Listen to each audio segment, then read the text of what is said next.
kita pada hari ini, Cici undang untuk bangkit berdiri. Kita mengangkat satu lagu pujian. Hari ini kurasa bahagia berkumpul bersama saudara.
Cici mau memberikan pengumuman. Diingatkan kembali, setiap hari Minggu kita ada ibadah jam 1 siang. Nah, kalau Batita, siapa di sini Batita? Saya. Nah, kalau Batita itu masih ibadahnya lewat aplikasi YouTube. Nanti linknya tetap akan di-share Cici Kokonya. Lalu kalau kelas kecil dan kelas besar gimana, Ci? Kelas kecil dan kelas besar, kita ibadahnya sekarang itu lewat Zoom. Tetap jam 1 sih, yang lewat Zoom. Nanti linknya akan diberikan juga supaya kalian bisa masuk Zoom-nya.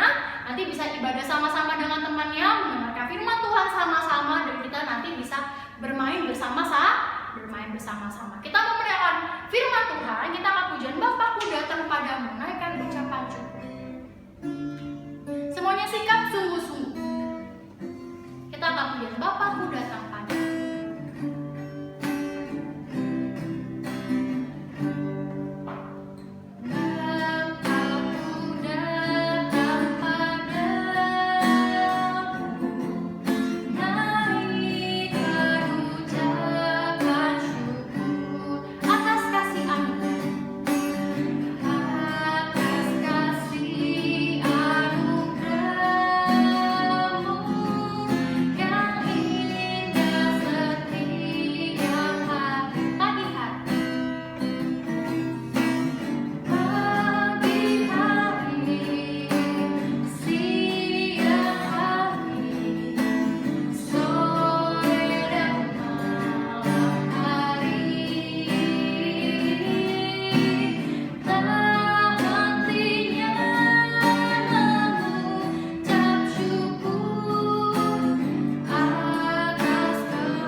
Ya Tuhan, sungguh kami mengucap syukur atas kesempatan, berkat, kesehatan,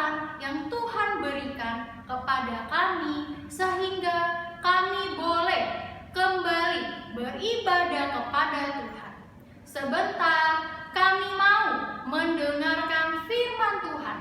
Kiranya Tuhan pimpin Cici Koko yang akan menyampaikan firman Tuhan. Bila ada kuasa si iblis yang mengganggu, kami patahkan. Di dalam nama Tuhan Yesus kami berdoa. Amin. Selamat malam adik-adik, kita akan mendengarkan firman Tuhan. Sebelumnya mari kita lipat tangan tutup mata, mari kita berdoa. Bapa kami yang di surga, kembali lagi kami datang kepadamu. Sungguh kami rindu untuk mendengarkan firman Tuhan. Sungguh kami rindu mengisi diri kami dengan firman. Kiranya Tuhan yang memimpin memberikan firman Tuhan hari ini. Bila ada kuasa iblis yang mencoba mengganggu, kami patahkan, kami hancurkan hanya di dalam nama Tuhan Yesus Kristus, Juru Selamat kami yang hidup. Kami berdoa. Amin. Nah, minggu lalu kita membahas tentang perjalanan Paulus ke Roma. Hari ini kita mau beralih ke kitab Lukas.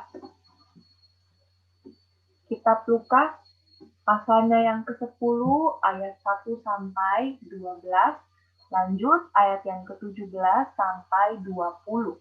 Lukas pasal yang ke-10 ayat yang pertama sampai 12, lanjut lagi ayat ke-17 sampai 20. Hari ini kita mau membahas bagaimana Tuhan Yesus mengutus 70 murid untuk mengabarkan Injil kepada orang-orang. Ya, sebelum kita membahas lebih jauh, kita mau tahu dulu asal mula kenapa Tuhan Yesus mengutus 70 murid, ya. Kalau adik-adik baca di pasal sebelumnya, di pasal yang ke-9, Injil Lukas menuliskan tentang Yesus memanggil 12 murid. Juga di pasal 9, Injil Lukas juga menceritakan bagaimana Yesus melakukan pelayanannya. Dia terus mengajar, terus melakukan mukjizat-mukjizat, ya, memberi makan 5.000 orang, mengusir roh jahat, dan lain-lain.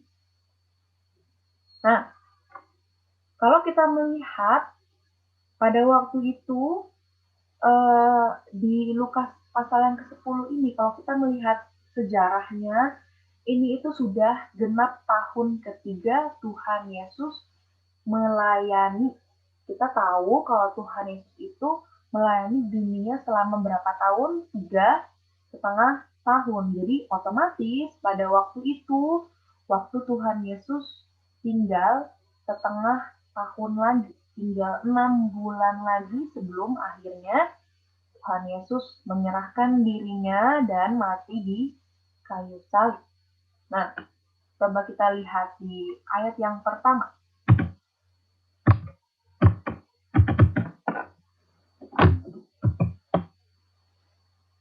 Lukas 10 ayat yang pertama. Kemudian daripada itu Tuhan menunjuk 70 murid yang lain, lalu mengutus mereka berdua-berdua mendahuluinya ke setiap kota dan tempat yang hendak dikunjungi. Nah, di ayat yang pertama ini kembali lagi Yesus mengutus, kali ini lebih banyak lagi murid, yaitu 70 murid. Untuk apa? Tentu saja untuk mengabarkan Injil ke kota-kota, khususnya di kota-kota Yudea. Kalau kita melihat ke belakang selama pelayanannya, Yesus ini banyak mengajar di Galilea dan sekitarnya, ya. Terakhir tercatat di dalam pasal yang ke-9, Tuhan Yesus pergi ke Samaria. Yesus mengutus murid-murid sebelum Yesus sendiri yang akan datang ke tempat tersebut. Jadi, Yesus mau ke kota A. Tapi sebelum Yesus pergi, Yesus mengutus orang 70 murid ini datang dulu untuk apa? Untuk mempersiapkan orang-orang tersebut untuk kedatangan Tuhan Yesus. Ya. Tapi Tuhan Yesus nggak suruh mereka ngajar di tempat-tempat ibadah. Tuhan Yesus nggak suruh mereka ngajar di sinagog-sinagog. Tapi Tuhan Yesus suruh mereka ngajar Tuhan Yesus malah menyuruh mereka datang ke rumah-rumah penduduk dan tinggal di sana. Kita lihat yang ayat yang kedua. Katanya kepada mereka, tuaian memang banyak, tetapi pekerja sedikit. Karena itu, mintalah kepada Tuhan yang empunya tuayan supaya ia mengirimkan pekerja-pekerja untuk tuayan. Nah, coba kita lihat yang garis merah, yang tulisan warna merah ini. Tuayan memang banyak, tetapi pekerja sedikit. Nah, Tuhan Yesus kembali menggunakan kalimat perumpamaan. Ya, kali ini Yesus menggunakan istilah yang ada di pertanian, yaitu tuayan. Tuayan itu apa sih? Tuayan itu hasil dari apa yang sudah petani tanam. Ketika musim menuai datang, tuayan itu harus cepat-cepat diambil. Kalau enggak, tuayan itu akan mati gugur. Nah, apa hubungannya? Kenapa Yesus menggunakan perumpamaan ini? Ya, Yesus berkata, tuayan memang banyak. Tuayan itu maksudnya adalah orang-orang yang mau diselamatkan, orang-orang yang mau berbagian di dalam kerajaan surga. Tapi Yesus bilang, tetapi pekerja sedikit. Maksudnya itu orang-orang yang mengabarkan Injil ini sedikit. Ya, banyak sekali orang-orang di luar sana yang mau diselamatkan, yang mau berbagian di dalam kerajaan surga, tapi yang mengabarkan Injil ini sedikit. Maka Yesus mengutus murid-muridnya ini, ke-70 murid ini untuk pergi mengabarkan Injil kepada orang-orang. Nah, di ayat yang ketiga, pergilah, sesungguhnya aku mengutus kamu seperti anak domba ke tengah-tengah serigala. Nah, Yesus menggambarkan murid-muridnya sebagai anak domba. Anak domba itu lemah ya. Yang Yesus utus kepada kawanan serigala ya, yaitu orang-orang di kota yang akan mereka datangi. Nah, lanjut lagi di ayat yang selanjutnya. Nah, di ayat yang keempat sampai ke-11 ini, Tuhan Yesus membahas Tuhan Yesus kasih tahu mereka gimana sih caranya mereka untuk datang ke kota-kota, untuk datang ke rumah-rumah penduduk di kota itu. Kan ada tata caranya ya. Kita lihat yang pertama. Tidak boleh membawa pundi-pundi atau bekal atau kasut. Ya, Tuhan Yesus bilang, janganlah membawa pundi-pundi atau bekal atau kasut. Pundi-pundi itu apa sih? Pundi-pundi itu tempat untuk mereka taruh uang. Ya, berarti mereka nggak boleh bawa uang. Lalu bekal, adik-adik tahu ya, itu makanan. Mereka juga nggak boleh bawa makanan. Lalu kasut. Kasut itu seperti sandal atau alas kaki mereka. Ya, nah apa sih maksudnya? Bukan maksud Yesus mereka nggak boleh pakai sepatu. Bukan maksud Yesus mereka nggak boleh bawa kasut cadangan ya. Karena di dalam perjalanan itu kan perjalanan mereka sangat jauh. Berarti kasut mereka itu bisa saja rusak waktu perjalanan karena dipakai untuk berjalan sangat jauh. Tapi Yesus melarang mereka untuk membawa sendal cadangan ya. Terus mereka nggak boleh membawa uang, nggak boleh bawa makanan, nggak boleh bawa alas kaki. Nah, kenapa sih Yesus melarang mereka ya bawa benda-benda ini? Padahal ini kan sangat penting ya untuk perjalanan jauh. Kalau mereka nggak bawa uang, nggak bawa makan, nanti mereka kelaparan bagaimana? Ya, kalau di perjalanan alas kaki mereka rusak, nggak ada gantinya, ya. Alasannya adalah karena Yesus mau murid-murid bergantung sepenuhnya di dalam penyertaan dan pemeliharaan Tuhan. Yesus mau mereka di dalam perjalanannya selalu mengingat penyertaan dan pemeliharaan Tuhan sehingga mereka tidak perlu khawatir meskipun mereka nggak bawa uang, nggak bawa makanan, nggak bawa alas kaki, tapi Tuhan mau Tuhan mau mereka tahu kalau Tuhan pasti menyertai. Lalu masih di ayat yang keempat, Yesus juga bilang. Yang kedua, lihat poinnya, tidak boleh memberi salam kepada siapapun selama dalam perjalanan. Yesus bilang, janganlah memberi salam kepada siapapun selama perjalanan. Kenapa Yesus melarang mereka memberi salam waktu perjalanan? Kenapa? Karena kalau mereka di dalam perjalanan bertemu orang, lalu mereka nyapa orang itu, lalu mereka malah ngobrol, malah berbicara satu sama lain, yang mereka berbicara dengan orang lain, nanti mereka jadinya malah terlambat, malah terhalang, atau malah mungkin gak jadi pergi ke tempat tujuan. Mereka jadi nggak sampai ke tempat tujuan yang harusnya mereka datangi, ya. Makanya Tuhan Yesus melarang mereka untuk menyapa orang selama dalam perjalanan. Nah, kalau lihat di poin yang ketiga, ketika memasuki rumah, katakan dahulu damai sejahtera bagi rumah ini. Nah, di ayat yang ke-6, dan jikalau di situ ada orang yang layak menerima damai sejahtera, maka salammu itu akan tinggal atasnya. Tapi jika tidak, maka salammu itu kembali kepadamu. Artinya, waktu mereka sudah sampai ke satu rumah, lalu mereka mau datang, ya, lalu orang-orang yang ada dalam rumah itu menyambut mereka dengan sukacita, mengizinkan mereka untuk tinggal, menginap di rumah itu, ya berarti di rumah itu ada damai, ya. Berarti Tuhan betul-betul akan mendamaikan seisi keluarga yang ada di rumah itu. Gimana kalau nggak diterima? Gimana kalau mereka malah nggak disambut dengan sukacita? Bagaimana mereka kalau mereka tuh nggak boleh ya menumpang di rumah itu? Tapi Yesus ngomong, tetapi jika mereka malah tidak disambut dengan baik dan tidak diterima, maka salammu itu kembali kepada murid-murid, ya.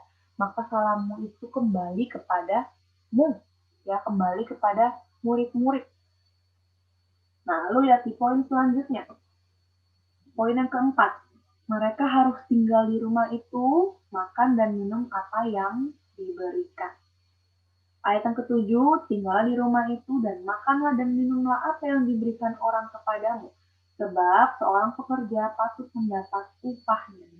Ya, jadi mereka harus tinggal di dalam rumah itu, harus makan, harus minum apapun yang disediakan oleh orang, ya, untuk mereka.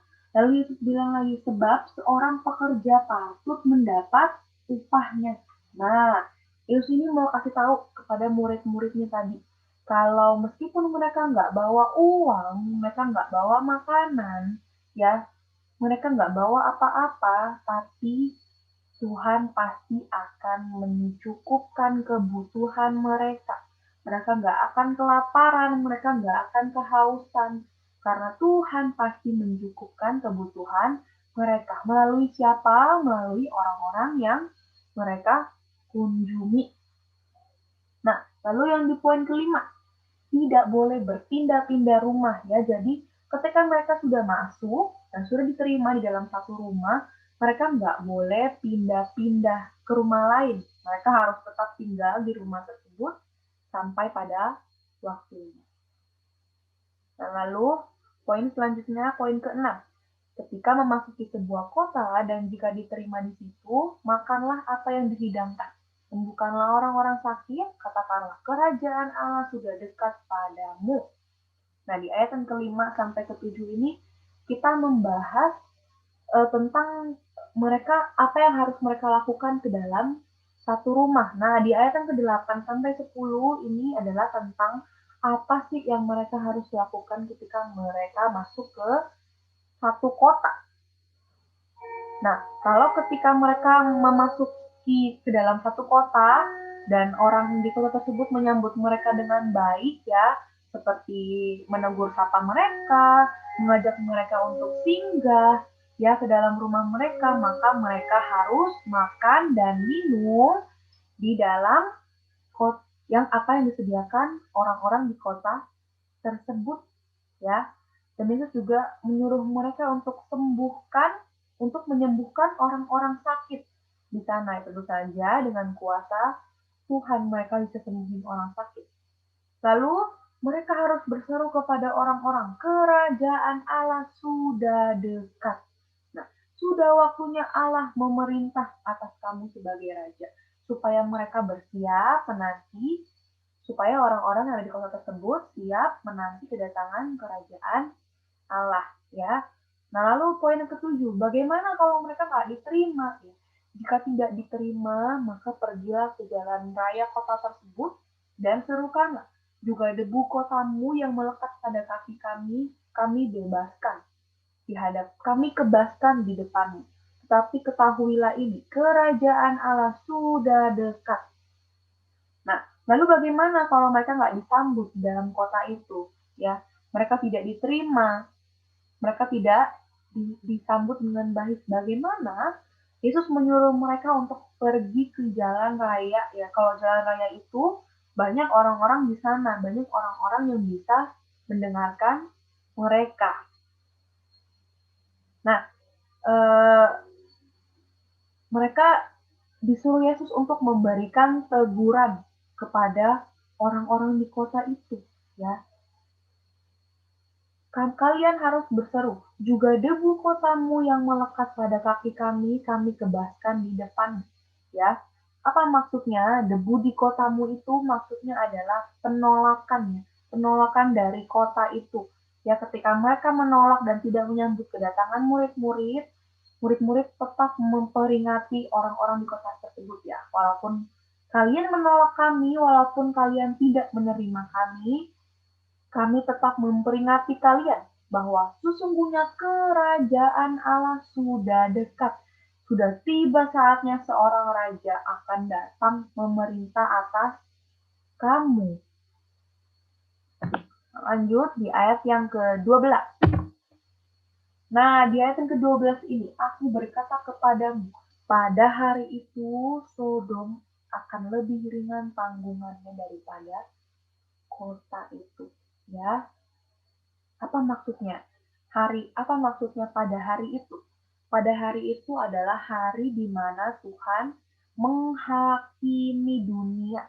Kalau adik-adik membaca kisah kota Sodom dan Gomora yang Allah hancurkan, ya kisahnya ada di Kejadian pasal 19, ya. Adik-adik bisa bayangkan betapa jahatnya kota Sodom, ya. Betapa kejamnya kota Sodom, ya, sehingga membuat Allah sangat murka, dan akhirnya Allah menghancurkan kota Sodom dengan api. Semuanya seisi kota itu habis, tidak ada yang tersisa. Ya. Begitu jahatnya kota Sodom. Jadi, jika ada kota yang menolak kedatangan mereka, maka Tuhan bilang, pada hari penghakiman, tanggungan atau hukumannya lebih ringan, ya. Dari tanggungan kota Sodom itu bahkan lebih ringan daripada tanggungan kota yang tidak mau menerima mereka, ya. Lalu di pasal ayat yang ke-17 sampai ke-20. Nah, mereka di sini sudah kembali, ya, mereka sudah menyelesaikan tugas mereka. Ayat yang ke-17, kemudian ke-70 murid itu kembali dan berkata, Tuhan, juga setan-setan takluk kepada kami demi namamu. Ya. Setelah mereka selesai, akhirnya mereka kembali bertemu Yesus. Mereka laporan sama Yesus dengan sukacita. Kenapa mereka bersukacita? Mereka bilang sama Yesus, bahkan setan-setan pun takluk oleh namamu, ya. Ternyata perjalanan ke-70 murid ini ternyata berhasil, ya, membuahkan hasil, ya. Lalu ayat yang ke-18, lalu kata Yesus kepada mereka, aku melihat iblis jatuh seperti kilat dari langit. Yang ke-19, sesungguhnya aku telah memberikan kuasa kepada kamu untuk menginjakkan ulat dan kalajengking, dan kuasa untuk menahan kekuatan musuh, sehingga tidak ada yang akan membahayakan kamu. Yang ke-20, namun demikian, janganlah bersukacita karena roh-roh itu takluk kepadamu, tetapi bersukacitalah karena namamu terdaftar di sorga. Ya. Nah, di ayat yang ke-19 ini, di sini Tuhan Yesus mau menunjukkan kedaulatannya sebagai Allah, ya. Tuhan Allah menunjukkan kedaulatannya sebagai Allah pencipta langit dan bumi, ya. Bahwa Tuhan sudah memberikan kuasa kepada mereka untuk menginjakkan kepala ular. Yaitu siapa? Yaitu sang iblis, ya, si iblis. Tuhan yang sudah memampukan mereka untuk mengusir setan-setan di dalam nama Tuhan. Tetapi di ayat terakhir, coba kita lihat di ayat yang ke-20. Namun demikian, janganlah bersukacita karena roh-roh itu takluk kepadamu, tetapi bersukacitalah karena namamu terdaftar di sorga. Nah, di ayat yang ke-20 ini Yesus mencoba mengingatkan mereka untuk supaya mereka jangan bersukacita karena roh-roh itu takluk kepadamu, ya. Tapi bersukacitalah karena namamu sudah terdaftar di sorga. Bersukacitalah karena kamu adalah orang-orang pilihan, karena kamu semua ini adalah umat-umat pilihan Allah, ya. Sehingga kamu menerima hidup yang kekal dan menjadi anak-anak Allah melalui iman. Melalui anugerah keselamatan, kita boleh berbagian di dalam kerajaan sorga, ya. Kita sebagai anak-anak Tuhan yang sudah percaya, kita menerima anugerah keselamatan, ya. Melalui anugerah keselamatan, kita berbagian di dalam kerajaan surga. Barang siapa percaya kepada Tuhan, dia akan menerima anugerah keselamatan itu. Ya, justru itu yang seharusnya membuat kita lebih bersukacita daripada mengusir setan, ya. Itu yang harusnya membuat kita lebih bersukacita karena kita mendapatkan anugerah keselamatan daripada hal-hal yang lain, ya. Daripada bersukacita karena hal-hal yang lain. Lalu ketika kita senantiasa menaati perintah Tuhan, apapun tugas panggilan kita di dunia ini, ya, pasti ada penyertaan Tuhan bersama-sama dengan kita. Seperti tadi, waktu murid-murid disuruh datang ke kota mengabarkan Injil, tapi mereka disuruh jangan bawa pundi-pundi, jangan bawa uang, gak boleh bawa makanan, gak boleh bawa alas kaki. Lalu bagaimana mereka bertahan hidup? Bagaimana mereka nanti makan, minum? Bagaimana ketika mereka kelaparan, sedangkan mereka nggak bawa makanan, mereka nggak punya uang untuk beli makanan, ya. Tapi Tuhan mau anak-anak kita sebagai murid-murid Tuhan, ya, percaya kalau ada pemeliharaan Tuhan, ada penyertaan Tuhan yang selalu bersama-sama dengan kita. Kita bisa lihat dari cerita ini, karena Allah kita adalah Allah yang berkuasa, bahkan tadi setan pun takluk oleh namanya. Hanya dengar namanya saja setan pun gemetar, setan pun gentar, ya. Jadi perlukah kita takut? Jadi perlu kita khawatir? Tidak, ya. Melalui kisah ini kita kembali diingatkan kalau kita mempunyai Allah yang berdaulat, Allah yang berkuasa atas ciptaannya, ya, yang penyertaannya senantiasa kepada kita murid-muridnya. Mari kita berdoa. Bapa kami yang di surga, semua kami mengucap syukur pada hari ini kami boleh kembali diingatkan kalau kami mempunyai Allah yang berdaulat, kami mempunyai Allah yang berkuasa di atas langit dan bumi.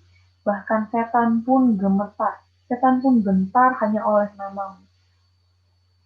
Sehingga kami tidak perlu lagi takut. Ajar kami untuk menjadi murid-murid-Mu yang selalu menaati perintah-Mu dalam kami menjalani tugas panggilan kami sebagai murid-murid-Mu. Ajar kami untuk boleh terus bersetia menjadi murid-murid-Mu sampai Tuhan datang menghakimi dunia, sampai Tuhan datang kembali untuk kami. Terima kasih Tuhan, hanya dalam nama Tuhan Yesus kami berdoa. Amin.